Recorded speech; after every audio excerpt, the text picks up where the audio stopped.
Active recall এবং spaced repetition পদ্ধতির মাধ্যমে পড়া মনে রাখার উপায়। নমস্কার, আমি সঞ্জয় কুমার মজুমদার, সহকারী অধ্যাপক, অর্থনীতি বিভাগ, Kalkini Syed Abul Hossain college. Dear learners, আশা করি তোমরা সবাই ভালো আছো, আমিও ভালো আছি। অ্যাক্টিভ রিকল এবং স্পেসড রিপিটেশন এই পদ্ধতির মাধ্যমে পড়া মনে রাখার উপায়। তুমি কি যে কোনো পড়া তৈরি করার পর সেটা ভুলে যাও, মনে করতে পারো না? হ্যাঁ, তাহলে তুমি পড়াটা সঠিকভাবে পড়ছো না। আমরা জানি কি যে পড়া কি করতে হবে, পড়ার মনে রাখার সবচেয়ে ভালো উপায় হচ্ছে মুখস্থ করা।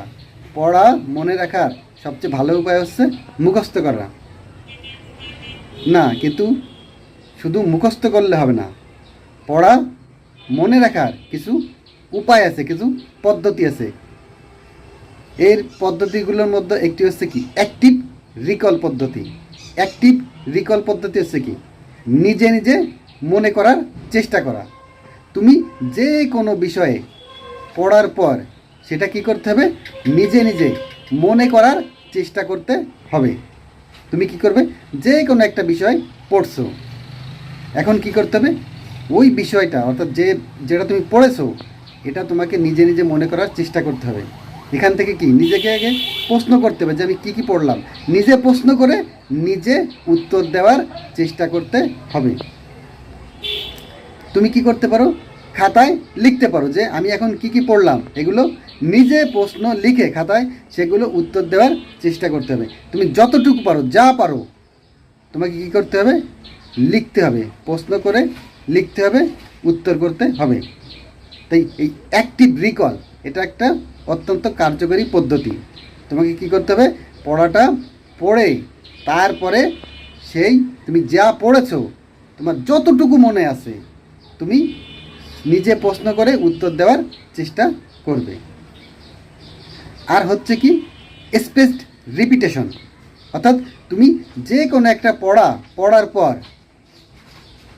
একদিন পর আবার পড়বে, এরপরে কি করবে 4 দিন পর আবার পড়বে, এরপরে 7 দিন পর আবার পড়বে। অর্থাৎ তুমি এরকম গ্যাপ দিয়ে দিয়ে পড়বে। যদি এরকম গ্যাপ তৈরি করে পড়ো তাহলে কি হবে, এই পড়াটা তোমার অনেক দিন মনে থাকবে। এই পড়াটা অনেক দিন তোমার মনে থাকবে, ব্রেনে স্থায়ীভাবে এগুলো কি স্থায়ীভাবে সংরক্ষিত হয়ে থাকবে।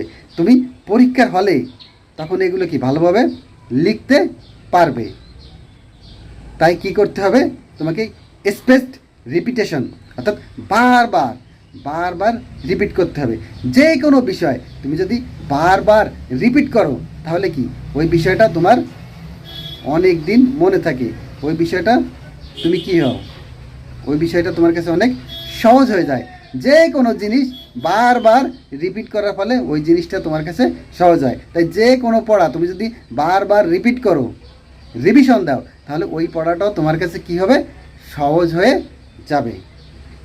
আর তুমি যখন বারবার রিপিট করছো এবং মাঝে কি হচ্ছে সময় গ্যাপ দিচ্ছ, যখন গ্যাপ দিচ্ছ এর ভিতর কি তুমি ঘুমানোর সুযোগ পাচ্ছ।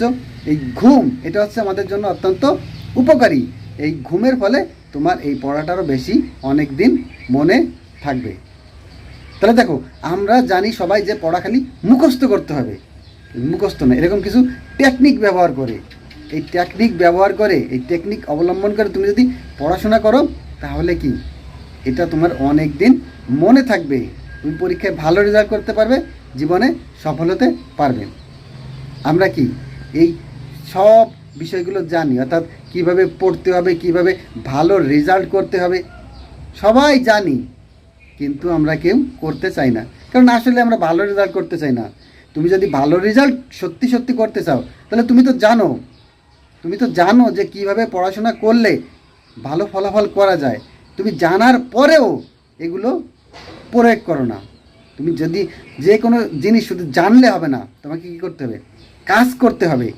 তোমাকে কাজ করতে হবে। তুমি জানার পরে যদি সেই বিষয়ে কাজ করো তাহলেই এর ফলাফল পাওয়া যাবে। তুমি যদি সত্যি সত্যি মনের ভিতর থেকে সত্যি সত্যি ভালো রেজাল্ট করতে চাও, ভালো ফলাফল করতে চাও, জীবনে যদি সফল হতে চাও, তাহলে এই টেকনিকগুলো অবলম্বন করো, এই টেকনিক ব্যবহার করে পড়াশোনা করো, তাহলে দেখবে কি তুমিও ভালোভাবে পড়াশোনা করতে পারবে।